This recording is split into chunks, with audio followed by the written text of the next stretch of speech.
Good morning.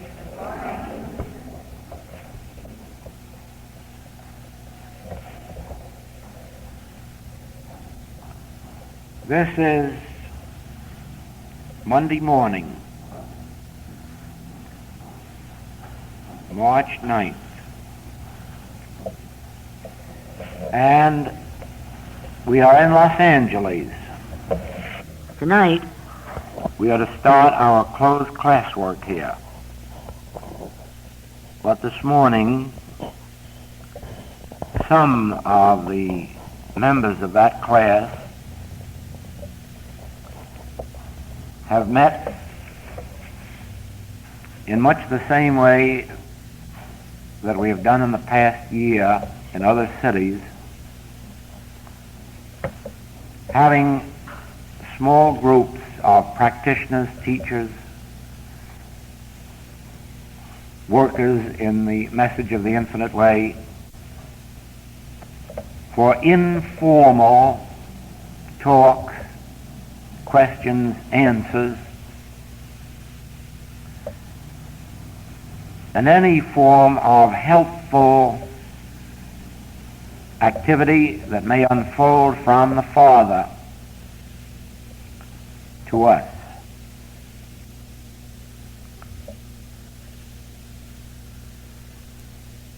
It may well be that there are some here this morning who have not had active work, active experience in healing work or teaching,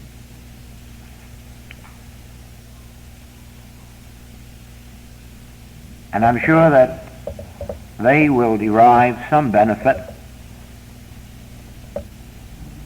from what takes place. But the greatest benefit will be to those who already have experience in some activity of truth work, and more especially some activity in the healing and teaching.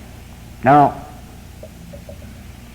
the most important part of all the work, so far as the infinite way is concerned, is the healing work. And you may wonder why that is, since the infinite way is not primarily a healing process or a method of healing sick bodies or sick people. Actually, in the infinite way, healing is just an added thing, something that takes place automatically as consciousness unfolds spiritually. But the reason that these morning sessions are devoted so much to actual healing work and meditation is that you can almost measure your spiritual understanding by the amount of healings that take place through your consciousness. Now, it may seem strange right here to say that you mustn't judge by whether or not you are getting healed. It's a strange thing that for a long time to come you may not get a healing yourself, or some one particular error may fasten itself to you and stay by with you for a long, long time to come. And you will wonder, how is this? Am I progressing? If I am progressing, why isn't it showing itself forth in my experience? Well, the answer is this. It would be as impossible for light to be admitted to this room and not dispel the darkness as for the light of truth to enter individual consciousness and not dispel the errors of sense. In other words, There are not two processes, the admitting of light and the expelling of darkness. The admitting of light is the expulsion of the darkness. And so the admitting of truth to consciousness is automatically appearing as harmony in the outer world. But you just said that some sin or disease or lack may still stick with me. Yes, and I'll repeat that. It may even intensify itself for a while, and there is a reason for that. And the reason is this. We are all in a transitional stage. We are all making the transition from a material state of consciousness to a spiritual one, which means that we are going from a state of consciousness that believes that money is supply to one that realizes that the consciousness of truth we entertain is supply, and money is the effect of it. In the same way, we are making the transition from the belief that the heart, liver, lungs, brain control or govern our lives, and that anything that would happen to our heart, liver, lungs, or brain would damage or destroy our lives. And we're going from that belief or state of material consciousness, physical consciousness, to the understanding that it is our life or consciousness of truth that governs the heart, liver, lungs, and brain. Well, now you can see that just having physical health is not the answer to your problem or mine. That having a state of physical health may, if anything, fool us into a sense of satisfaction with daily living that may eventually bar us from the kingdom of heaven. Why? Oh, it's so wonderful to have health and supply and say all is well and be very happy in it, not realizing that there are lots of people with no sense of God at all who have more health and more wealth than we have. Now, we will never be satisfied until we have come into the full consciousness of God as our health, which means then that even if they throw atomic bombs at us, they cannot affect our health, our body, our life, or being. Oh, I know that in the religious world they would say, oh, even if you die, you are immortal, your soul goes on. But I'm not speaking of that sense of immortality. I'm speaking of the sense of immortality as we understand it in spiritual wisdom, the sense of immortality that says nothing can affect my life, mind, being, or body, since only the consciousness of truth is the substance, law, cause, and effect of all being. And so you see that we may, with the light of truth that we've gained, we may bring a great deal of benefit into our experience, and much more benefit in the experience of our friends, relatives, neighbors, patients, and students, and we may still walk around with a thorn in the flesh for a while. We may still walk around with some form of physical or financial discord, and we must not desire to see it go until it goes through spiritual wisdom. Many people have said to me, you know, those eyeglasses aren't becoming on you on a platform talking about spiritual truth. Why don't you have the base method just remove them from you? And I said, then what would be the difference? I'd just be the same man without eyeglasses as I am with eyeglasses. Nothing would have been achieved except the glasses taken off. No, and then I said, in addition to that, I'd be a liar. So many people would be saying, now you see, he made the demonstration through God. That wouldn't be true. No, I'm going to let them stay there until through an elevation of consciousness, Spirit removes them. And so it is with any discord, any inharmony.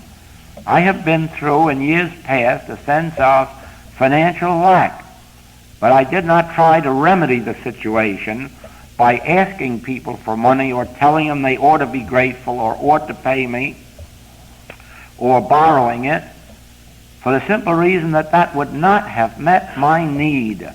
I have embarked on a spiritual path, not one of attaining material good. And I'm not ashamed of having a cold or any other physical discord.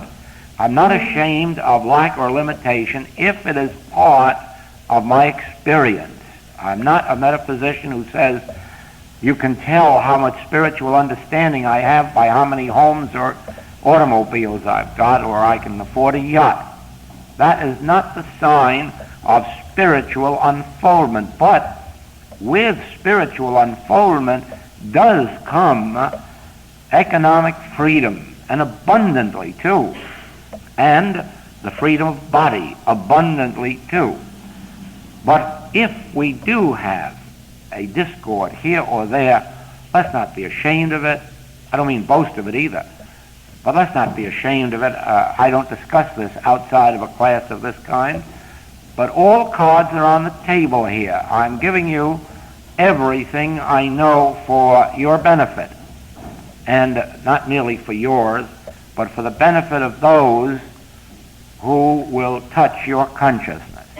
Now then, a sense of physical or mental or financial discord at the present time is no sin. It really just represents that phase of our lack of transition. And there's no disgrace to that. The way is straight and narrow, and few there be that enter. Now, we are the few who are seeking to enter, and in some measure, all of us have entered, and we're going to keep on until we make the grand entry. But while we're doing it, do not condemn yourself or another for some lack of demonstration. Remember, they may have gone 99% further than you or I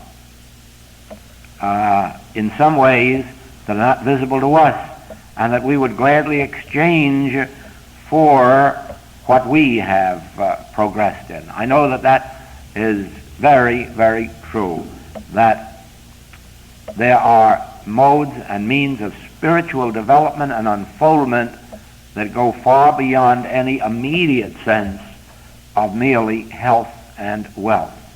So let us take our own demonstration in stride and imbibe all of the truth that we possibly can. Learn it all, study it all, listen to it all, read it all, ponder, meditate, and let it fulfill itself.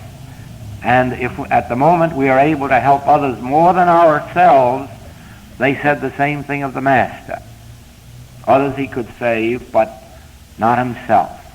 In the end, but not if we indulge condemnation or criticism of ourselves or others, not if we permit a sense of frustration to enter on the path. Please let it be understood that we have at the very best only attained 1 grain of spiritual awareness, and just go to any ocean front and see how small 1 grain is, and you'll know how much further we have to go. And I make no exceptions to that.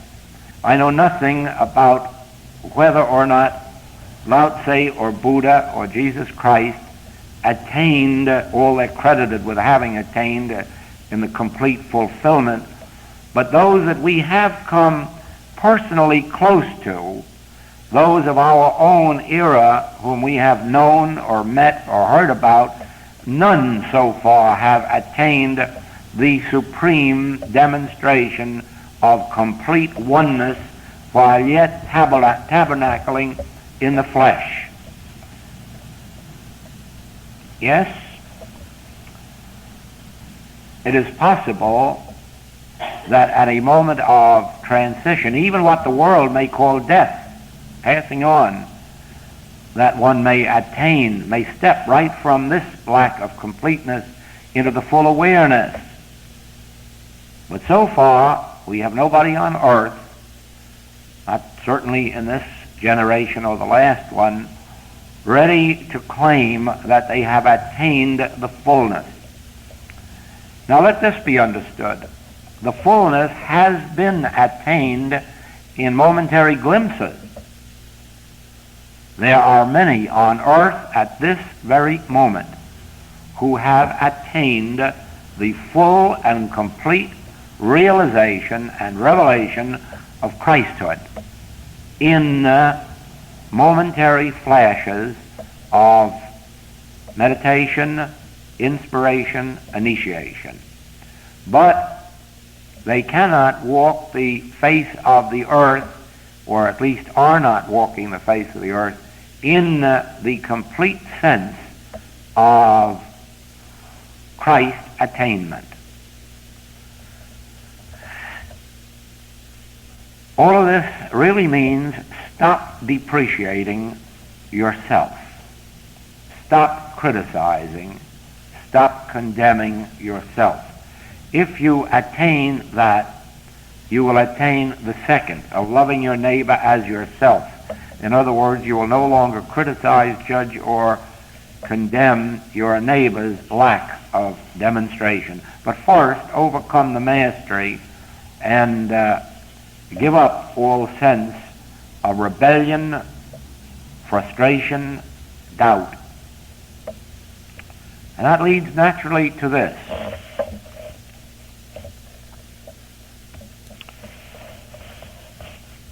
We think we know what spiritual demonstration consists of. We think we know what we would like. And one of the things is that everyone who comes to us for help should have an instantaneous healing. I don't know of a practitioner who hasn't that dream or hasn't had that dream. I don't have it anymore,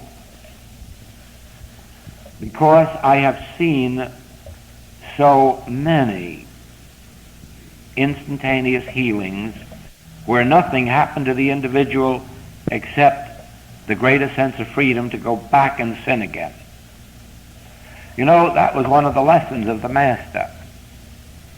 He healed the 10. No, he healed plenty. But on occasion he said, go and sin no more. And you know, I noticed this in the work. Many of our people, students, believe that if they once attain a certain degree of consciousness, that they never again can lose it. Don't you ever believe that? You can become as good a practitioner as there is on the face of the earth and as good a teacher, and you can attain heights of spiritual demonstration beyond your belief and end up in the gutter. And if you doubt it, it only represents your lack of experience in this work. It just as it takes great effort for any man or woman in life to attain success, it embodies greater attainments to retain that success. Every champion has found that it was easier to get to be a champion than to continue to be one. Every person who has achieved name, reputation, fame, has found it more difficult to hold on to that than to get it in the beginning, right? Yes. Yes, there isn't any question about it. The moment that you attain success, The next question is, can I do it over again tomorrow? Will my work tomorrow be as good as today? It is no different in this spiritual activity. The mesmerism of the world is terrific. And a person may go on to spiritual success and then find themselves up against 1,000 temptations. Somewhere the Master tells of a healing, making room for 7 more to enter. One devil going out, making room for 7 more to enter. We get cleaned out of 7 devils sometimes to make room for 70 to come in. Now, we don't speak of this ordinarily in our work. It isn't in the writing. But I'm telling it to you here that every gain in spiritual understanding must be retained by as hard a work as it was to attain it, or more so. Every day brings temptations to rest either in material health or material wealth, or to rest on one's oars, or to now indulge some of the things that we didn't have time or money for before, or to accept the adulation of the world. Oh, the temptation to accept banquets and medals. Well, you say, that would not tempt me. And probably not. It hasn't tempted me, but other things have. So who knows what it is that will tempt you. The temptations are there. Whether or not we give in to them, that depends upon the degree of our watchfulness. Watch. Isn't it on the Christian Science Sentinel? Watch, work and pray somewhere. Yes, watch, work and pray, because every gain must be held on to. For every spiritual gain, there are 2 temptations lying in wait to snatch them from us. It has been one of the sources of sadness in my experience in the Infinite Way work to see some students make rapid headway, wonderful headway, and do some fine things, and then very quickly fall by the wayside. Reminds me a great deal of the Master's teaching of the planting of the seeds, and some of it does take root and spring up, but it doesn't last long. I've seen that. I've seen people seem to gain a wonderful understanding of truth and go out and have some nice healings too, and then very soon fall by the wayside with one of these temptations of sense or another. And there's so many that there would be no use now of rehearsing all of them.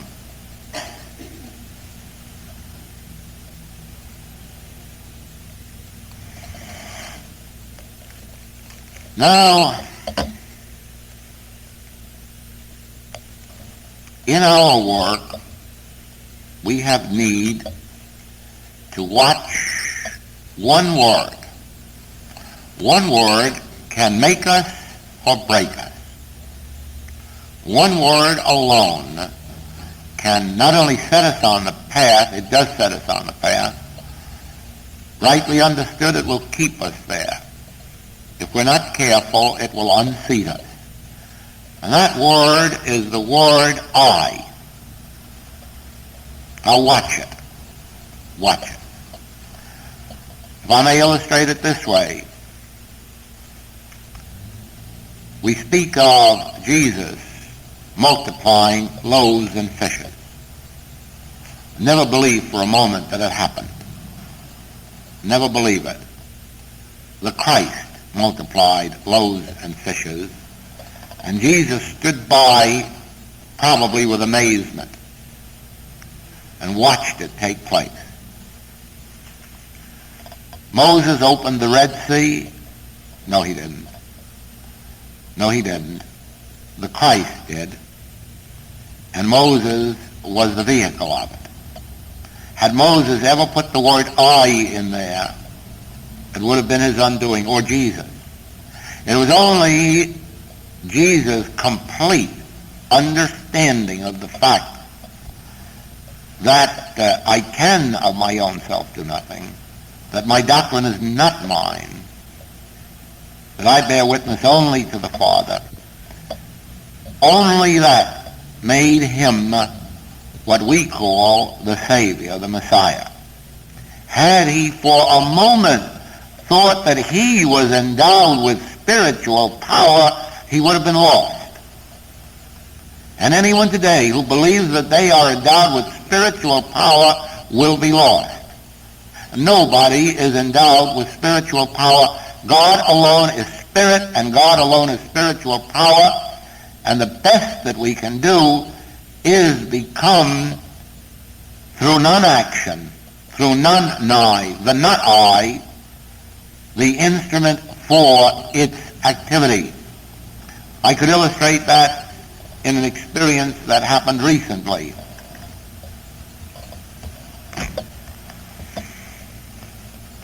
A man came to me on this trip for help on a physical problem. It had had a good deal of work and a good deal of experienced work, and hadn't yielded. And he said, will you, during the class this week, give some thought to this and help me? And I said, yes. On the second night following, he awakened at 3 o'clock in the morning, and I was standing at the foot of his bed and said to him, now you see the nothingness of physical disease. Stop this nonsense. And instantly the pain stopped and he was healed. Now then, do you think that I was conscious of any of that? Speaking of Joel, do you think Joel knew that that took place? No, Joel probably was either fast asleep at 3 o'clock or was sitting meditating. But he certainly was not walking around in other people's bedrooms. He had no conscious awareness. Yes, we had this experience in Seattle something over a year ago. A young lady, also experienced in this work, asked to meditate with me. And we had, I think, 3 periods of meditation. And one morning she awakened at 4 o'clock and I was sitting on her bed talking to her. And she looked up and said, oh, I don't want Joel, I want God. And the answer came, what is the difference? What was the difference? There wasn't any difference because it wasn't Joel there consciously. Joel knew nothing about that. That was God expressing itself in the way necessary at that moment. And heaven help Joel if he thought he could do it or tried to do it for you. Do you understand that? Never believe that I, as an individual, and many in our work have had similar experiences to this, many for many years past have had experiences with me of this kind, but never once have I consciously known that it was happening. Never was I, Joel, consciously responsible for it. Then you say, how did it happen? It happened because of non-I. It happened because Joel sat in meditation with God, with no thought of you or where you were or what your need was. You had turned to Joel, knowing that Joel had enough awareness of this thing not to think that he was a healer. And so you weren't turning to Joel, you were really turning to the God consciousness manifested as Joel. And very fortunately, Joel had sense enough to know that if the master could do nothing of himself, that Joel could do less. And so Joel's part was meditation, a conscious union with God, a frequent sitting in communion with God, pondering the great truth of God and God's universe, and then because of your tuning in to that consciousness, which was not Joel but God, God appeared to you in the form that you could understand, and in many cases met the need. Not Joel, God, acting as the consciousness of Joel. Now, the word I would wreck this work. The moment I would say, I can do this, or you can do it. I can't, and you can't. The one thing we can do, and this is really the secret. I'm going back now to the very beginning of all my work. And that was, first, the 2 or 3 experiences that I had with my mother when I knew nothing about metaphysics, never had heard the term, didn't even know the term Christian Science then, didn't know there was such a thing. But in her headaches, I would say, Mom, I can help you. And in a few moments, she had some freedom. It only happened a few times. It never was a cure, never was a healing agency, but there was some measure of relief. But I don't know how, nor do I know what impelled me to make such a statement. Then, after the experience in 1928, in which I was lifted out of the material sense, from then on, healings began to take place automatically whenever people asked for it. But I had no process and no treatment. I knew only one thing, to sit quietly, wait until that touch came, that sense of awareness of the presence, and the healing took place. Never ask me how. I do not know, any more than I know now. No one knows how healings take place. All I know is that as this quietness, this gentleness, this peace descends, in some way the healing takes place. Therefore, my function, as I learned then, and I've never had reason to change it, my experience is that the conscious communion with God, the touch of God in our consciousness, is the healing agency. Therefore, our function is merely attaining that oneness, attaining that consciousness of God's presence, and then letting it do the work. Now,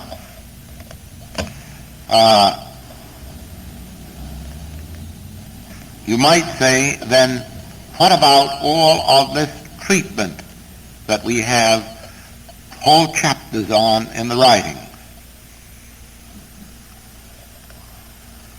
That plays its part in preventing us from having a blind faith. That prevents us from going off onto emotional tangents and ignorance of the truth of being. Now, in those days, my earliest days in the healing work, I had no knowledge of this truth of being. And therefore, I do not know how long that healing work would have continued, because it was a continuous puzzle to me and a state of uncertainty, because I didn't know the nature of it. It was only one day when the realization dawned, oh, error isn't a reality, that I caught a glimpse of how it could happen, that it wasn't the power of God doing something to an error. It was the power of God revealing that there was no error. That gave me then the basis of the letter of truth. That gave me then an understanding of what was taking place. It wasn't God being gracious to me and healing through me. It wasn't God doing something through me that it wouldn't do through anyone else. It wasn't God doing something for one patient that it wouldn't do for another patient. Oh, it had nothing to do with anything like that. It was the fact that as human beings, we haven't got a God. As human beings, we are separate and apart from God. As human beings, we are completely outside of God's control, not under God's law, and anything can happen. Step into a bathtub and break your neck, or go out on the street and get hit with an automobile or anything else, and God cares nothing about it. Wars, atomic bombs, what does God care? Why? A human being isn't in contact with God. And the law of God and the reign of God isn't touching a human being. Only do we come under the grace of God when we have made God contact. And then it isn't that God is overcoming sin, disease, death, lack, and limitation, or preventing accidents.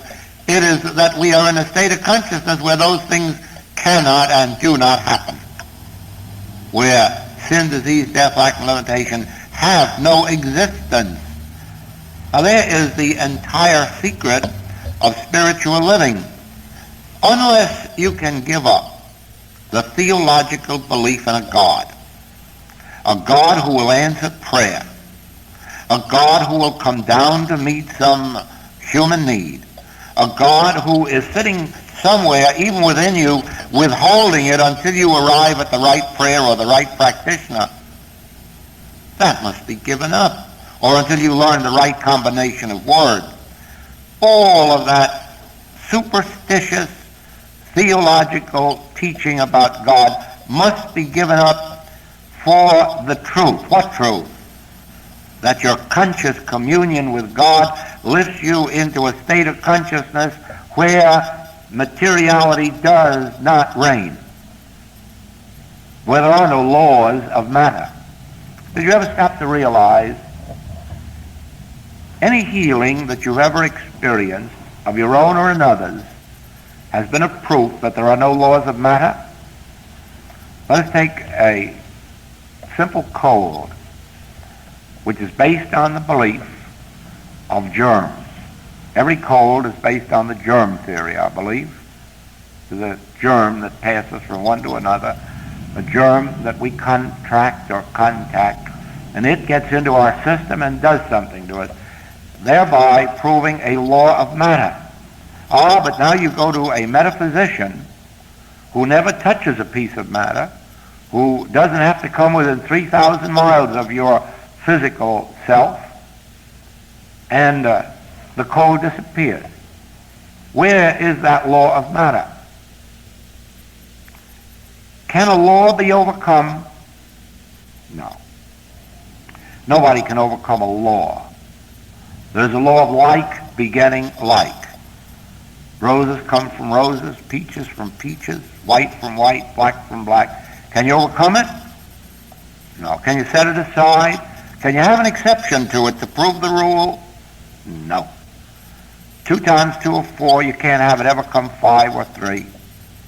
There's no such thing as an exception to a rule, nor is there such a thing as a violation, of a law, nor is there such a thing as a violation of a law or the setting aside of a law. And so, if the germ theory were a law, no Christian Science treatment or unity treatment or infinite weight treatment or even mental treatment would ever stop that law from operating.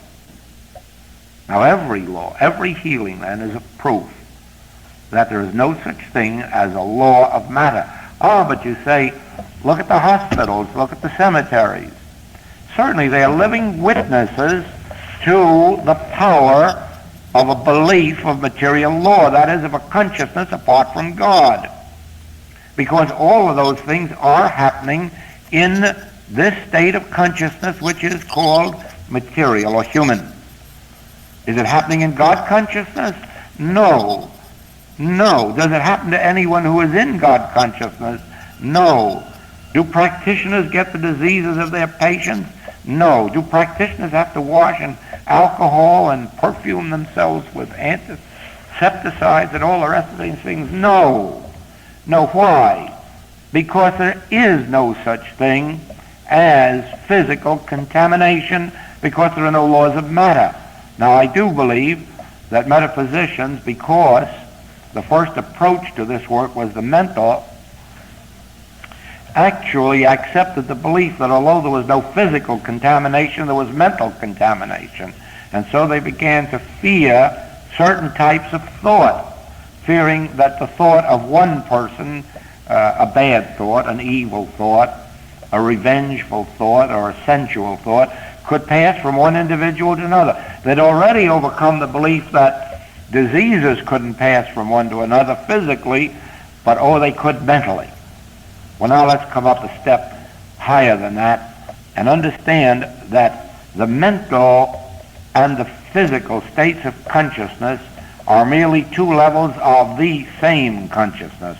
And whatever would apply in the material realm applies in the mental. If there are no laws of contamination in the material realm, there are none mental, because they're the same realm. Now, of course, in the spiritual realm, there is a law of contamination. You're always being contaminated by God with qualities of God and activities of God, and these are contagious. They'll spread right in this room from one to another so fast you'll be surprised how we'll all go out of here contaminated with God qualities. Yes, only we won't call it contamination, we'll call it what? Grace. The love of God, the gift of God. But please understand that we must begin somewhere in the letter of truth, so that if we have the spirit of truth first, the letter of truth will at least give us something on which to base ourselves so as not to go off into blind alleys. Or if we haven't the measure of the spirit of truth, we can develop it through the awareness of the letter of truth. Let us explain that. If you only take this one point, that there are no laws of matter, just this one point, we'll have it in class during the evening sessions. One point, there are no laws of matter. You know what that means? It really means that there are no laws of two things occupying the same place, so there are no laws of accident. There are no laws of matter. That is, so-called laws of matter aren't law, they're beliefs. And a belief will never hurt anyone that isn't a believer. You have to believe a belief in order to suffer from it. If you don't believe it, it can't touch you. Now then, that one point entertained over a period of days or weeks or months will result in such a change of consciousness that every time some claim, appearance, or belief of law, material law, comes, automatically it will be dispelled like light dispels darkness. That's what I mean by, in our classwork, you'll hear much about the activity of truth and consciousness. Now this is what I mean by activity of truth and consciousness. You take one point, only carry it further than I did. You search your thought and see all, or see how many laws of matter that you're aware of, and that you believe were actual laws. Oh, people have hay fever because of flowers. The rest of us get joy because of flowers. Is there a law of matter in that case? No. But try to tell that to the hay fever sufferer. Can't be done. In the same way with asthma, same way with tuberculosis, same way with cancer. Why, cancer is the belief of laws, certain laws of matter, cellular laws. But if they were laws, a cancer would never be healed through this work.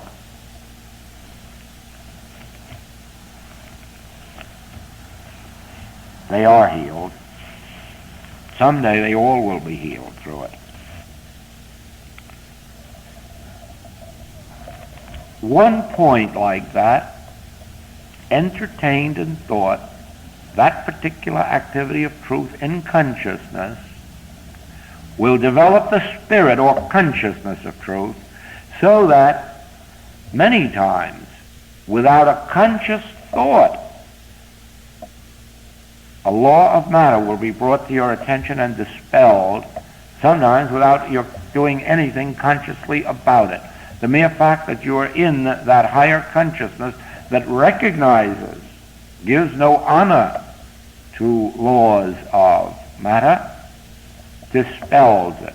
That is why many of our good workers now have come to the place where it is not necessary for them to give a treatment, because their consciousness is so imbued with these truths that very little in the way of treatment, and often nothing in the way of treatment, is necessary to dispel the illusory sense. Also, this will explain now to some of you who have perhaps tried to practice without success, or have not had the success in practice to which you're entitled. This may explain it to you.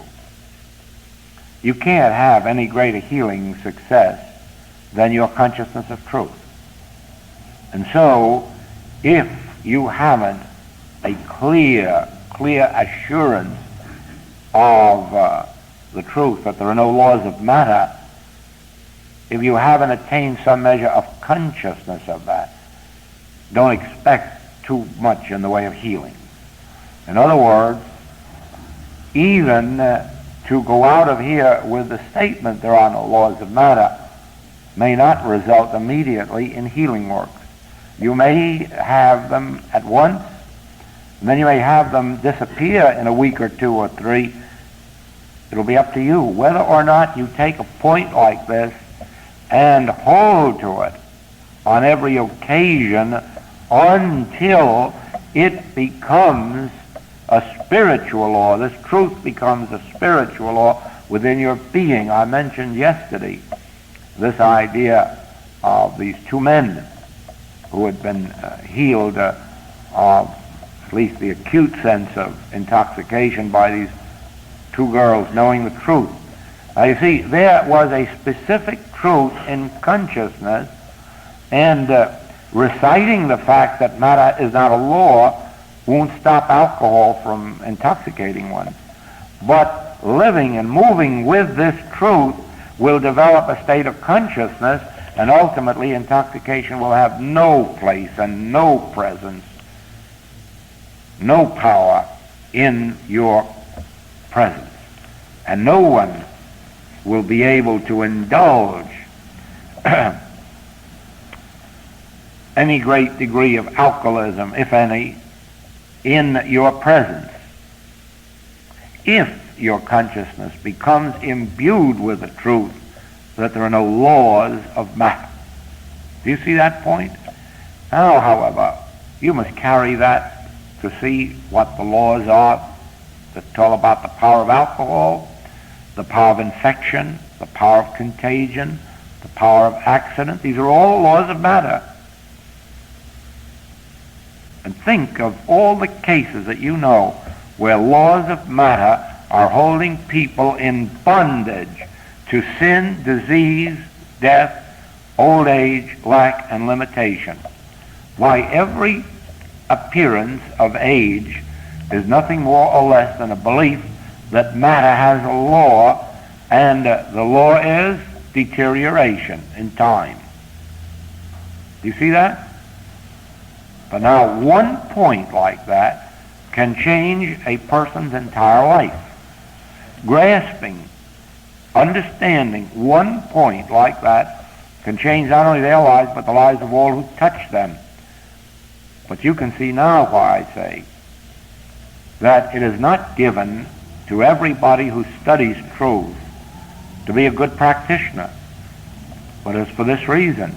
There are certain specific truth that must be known, but not merely intellectually known, understood, repeated, affirmed, declared, until they become embodied in consciousness. I don't mean used like affirmations in the usual metaphysical teaching, but I mean every time that you go on the street and behold some form of deformity, sin, disease, error, conscious must be alert. There are no laws of matter. Laws of matter aren't laws but beliefs, and they aren't power. God is the only power. And that must be done consciously 10, 20, 30, 50 times a day, every time you witness a form of discord on the street, in your household, wherever you may be. The activity of truth in your consciousness is the secret. But how active is truth in your consciousness? How much alive can you make it? And this allows, you see, no time or space for an hour of gossip at tea time. You can't do this 1 hour a day and go back to human thinking 8 hours a day. You can't do this even 8 hours a day and go back to human thinking 16 hours a day. This has to be a rigid code of acceptance. I accept that matter is our law and has no law. And then 24 hours a day refute every appearance of a law of matter until it becomes so imbued in consciousness that just walking down the street dispels these erroneous appearances. Do you see that? The same thing is true in our work. Many, many people come to this work, and you'd be surprised how many of them discover in a few weeks or a few months that now they know all the truth there is. Know as much as teacher does. You don't need teacher anymore. It seems to become a matter of pride to say, well, I don't need a teacher anymore. I don't know how they get that way. Years and years and years must be devoted to the development of consciousness. If one has to do it alone, it can be done. If one can have the benefit of practitioner or teacher to help them, it's a most wonderful help and a time saver on the way. Believe me, doing it alone is the hard way and the long way. Just as doing it with those who have not attained the spiritual consciousness is another tough method. But find a practitioner or find a teacher who has through their lives shown forth the fruitage of their spiritual understanding, and stick with them until you know you can walk on the waters. There's no disgrace in being taught. That's just one of our American get-rich-quick ideas, that we don't need our banker and we don't need our mother and father very long and we don't need our teacher very long. We can always do it ourselves so much better and in a hurry, too. Hasn't worked so well in the past, so let's be a little more patient.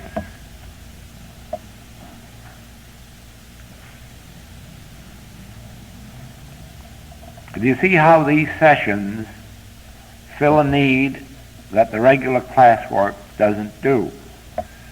And as Al Jolson used to say, you haven't even seen anything yet.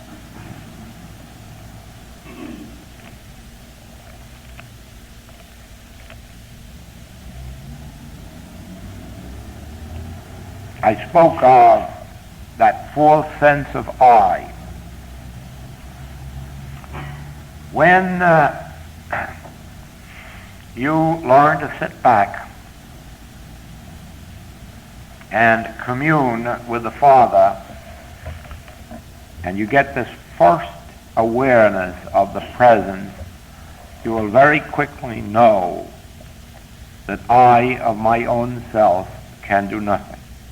And you will know then why you must watch the word I that will at some time or other try to convince you that it was your understanding or your spirituality or your goodness or your living the life or your sacrifice of material things that brought it about. Don't ever believe it. God brought it about. It may be true that you would never have had your God contact but for these other things, but you can't even take credit for those, since it was God that brought you to the sacrifice of material things. It was God that kept your nose to the grindstone. It was God that sends you chasing all over the United States, Africa, and India, or where not, for instruction. It is God that makes you pick up your baggage and say, let's go here, there, and the other place. It's God that holds you to your books hours a day or to recordings hours a day. It isn't you. And it isn't your desire for God. It's God's presence breaking through. So in no wise use the word I.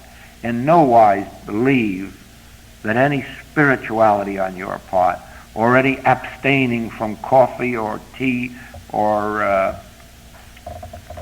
meat or sex, that's going to do it. No, no, no. When the Spirit comes through, it may take some of those things from you. If it does, fine, you'll never miss them. If it doesn't, Spirit cannot be obstructed in its work. So don't think that your cup of coffee or tea or your piece of meat is going to stop God operating. No. God cannot be hindered in its operation. All you are called on to do is make your contact. Make it. And then let God dispel both for you and for your patient and for your student whatever is unnecessary in their experience at that particular time. Always remember, we can live without meat. We can. But it's very difficult until the spiritual sense has taken over. In other words, while we are living in a sense of the physical body, we require not only air, but fresh air. And I doubt that any of us are ready to say that we would do too well without air or without fresh air. And so it is that our mode of living has attuned our bodies to certain demands. And those demands, especially in our country, take the form of a need for meats. Now then, we do not live by bread alone. The word alone is in there.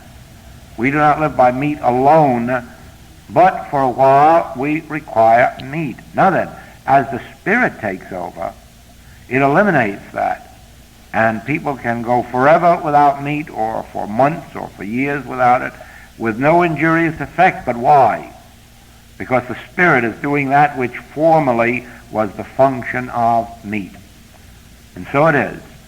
It is said in Scripture that death is the last enemy that shall be overcome.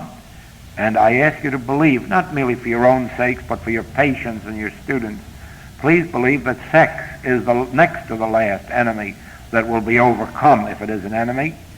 And if it is overcome, it will be overcome not by repression or suppression. It will be overcome by the activity of the Spirit taking its place, and in no other way. And so, whatever our human sense of goodness may embody, whatever our human sense of rightness may be, please remember this. Let the Spirit bring about the necessary correction. Then, when the Spirit does it, and how do we let the Spirit do it?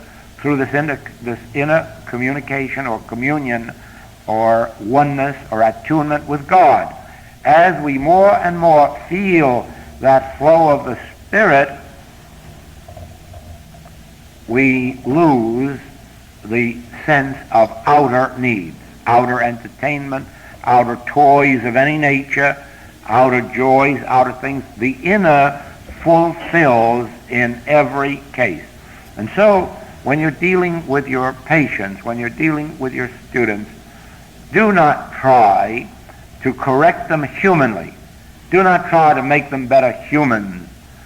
Give them the Spirit of truth. Give them the benefit of meditation and communion, and let the Spirit do the correcting and the improving and the healing and the reforming. Is that clear? Sometimes you're apt to tell them what your demonstration is, and they try to make it like Peter tried to make the Master's demonstration of walking on the water, and they may not make it, and you may not be standing by to save them. So do not try to make the demonstration for your patient or student. Rather, leave them in their error for a while you support them spiritually until the Spirit takes over. And then you'll have a person not merely who has become a good human, you'll have a person who has become fed, maintained, and sustained by the Spirit. Well, isn't that a lot of fun? For tonight, anyhow. Thank you.